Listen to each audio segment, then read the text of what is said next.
This video is for how to see your comments once you've uploaded it to MindTap. So if you've already submitted your assignment, the due date has passed, and you want to see your comments, this is how you do it. So I've logged into our course, and you just want to open up your full gradebook. You click right here, or if you open up the entire toolbar, it's this one right here, Progress. They're both exactly the same thing though. So you get this little pop out here that shows all the different grades, all the different assignments. So you can see everything that you're going to be doing this semester that's in here. So if you look at, for example, the diagnostic essay, due date is passed, I've already graded it, I've returned your grades for it. So if you want to see this one, you just click on the assignment, and it'll show you the activity for the assignment. So if you've uploaded a number of attempts, if you've asked me to delete one, if you've deleted one, down here is anything about the due dates. Most of this is just kind of noise. So what you want to look at is the one that you actually looked at, the one you're getting a grade for, and then click View. And you'll get a screen that looks quite a bit like when you first submitted it. So here, it's really hard to see. It's a little bitty tiny box. So what you almost always want to do is click on this hash up here, and then I'll minimize that and open up just this paper. If it's too small and it looks like this, just use this as a slider, make it bigger and smaller. If it looks just like this and you don't see any comments or anything, if you look up here, there's three different sections. One's for originality, one's for grade marking, and one's for peer marking.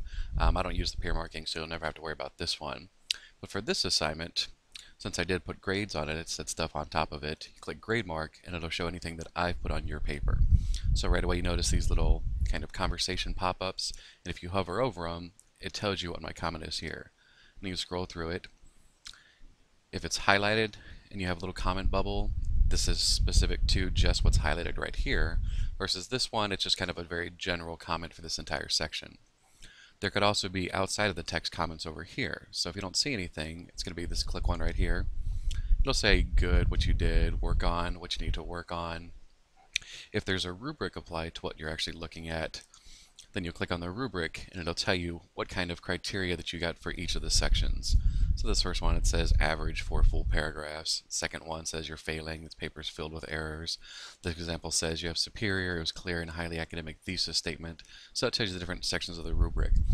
This isn't really important very much for the diagnostic, except for it'll show you kind of where that essay would have been graded at had I been grading it like an actual essay.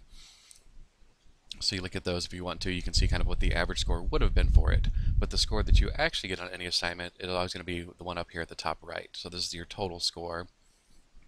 For your essays, they'll match up. They'll be the same ones. If it's just a writing assignment that I'm really grading based on completion and not entirely on content, these grades can be different. But the one that's recorded in the gradebook is going to be this one on the top right corner all the time. So if you want to get rid of grade mark, you can see that.